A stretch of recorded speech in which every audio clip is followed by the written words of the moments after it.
ये सब कुछ छुपाना नहीं चाहती थी, मगर सब बताने का मौका ही नहीं मिला कभी। सब कुछ बताने की जरूरत क्यों महसूस हुई तुम्हें?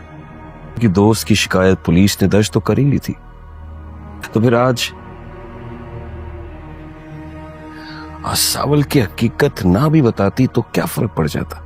अपने और सावल के मासी को क्यों खोल कर रख दिया तुमने मेरे सामने?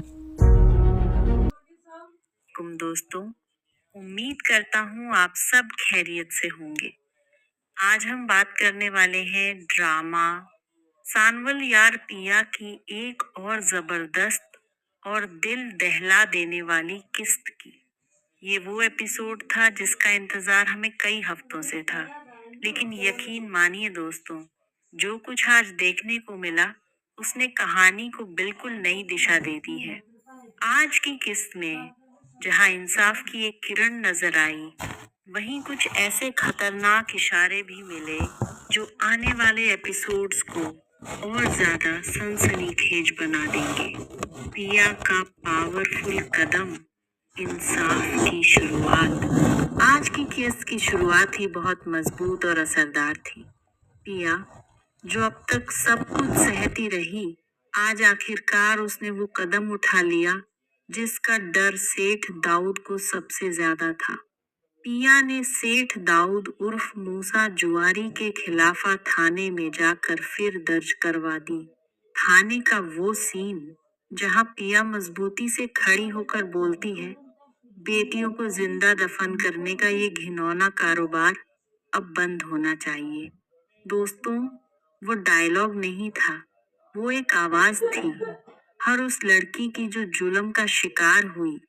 पिया की आंखों में डर नहीं था, बल्कि यकीन था, इंसाफ का यकीन। इस बार हालात भी अलग थे। पुलिस अफसरों पर आईजी का सख्त प्रेशर था, मीडिया अलर्ट थी, और इस बार सेठ दाऊद की दौलत और रसूख कुछ भी काम ना आ सका। सेठ दाऊद का गुस्सा, तूफान से पहले की खामोशी। जैसे ही सेठ दाऊद को फेर की खबर मिली, उसका गुस्सा देखने लायक था। उसका चेहरा बता रहा था कि उसका अतीत अब उसका पीछा छोड़ने वाला नहीं। वो पिया को खत्म करने के द्रपय है, लेकिन उसके अपने लोग उसे समझाते हैं, भाई अब मीडिया का दौर है, जरा संभल कर। यहीं से कहानी और दिलचस्प हो जाती है। अब सवाल ये नहीं कि सेठ दाऊद क्या करेगा, बल्कि ये है कि क्या कानून ये साबित कर पाएगा कि आज का सेठ दाऊद ही माझी का मूसा जुआरी है? अगर ये साबित हो गया, तो सेठ दाऊद का पूरा साम्राज्य मिट्टी में मिल सकता है। सानवल, साया, ढाल और सच्चा हीरो। दोस्तों, अगर किसी एक किरदार ने आज दिल जीत लिया, तो वो है सानवल। सानवल अब सिर्फ पिया का पड़ोसी नहीं रहा, वो उसकी ढाल बन चुका है।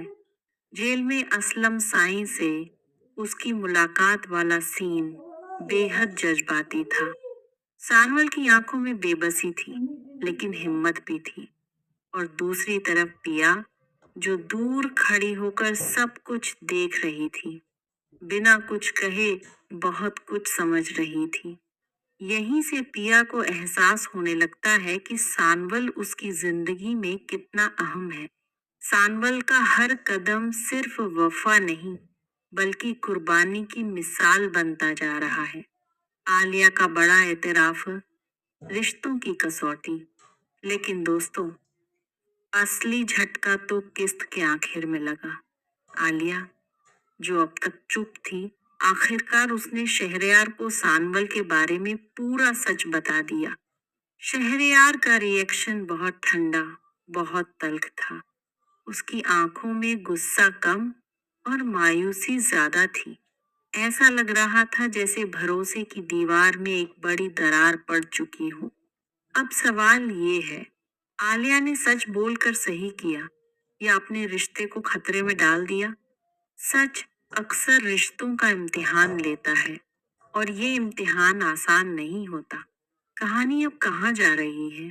अब ड्रामा एक ऐसे मोड़ पर आ चुका है जहां हर किरदार खतरे में है। पिया ने इंसाफ की लड़ाई शुरू कर दी है। सानवल उसकी हिफाजत में खड़ा है। सेठ दाऊद बदले की आग में जल रहा है और आलिया शहरयार का रिश्ता डगमगा रहा है। सबसे बड़ा सवाल अब यही है, क्या असलम साईं अगली किस्त में रिहा होंगे?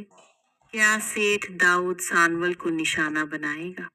और क्या पिया को इंसाफ मिलेगा या उसे इसकी कीमत चुकानी पड़ेगी?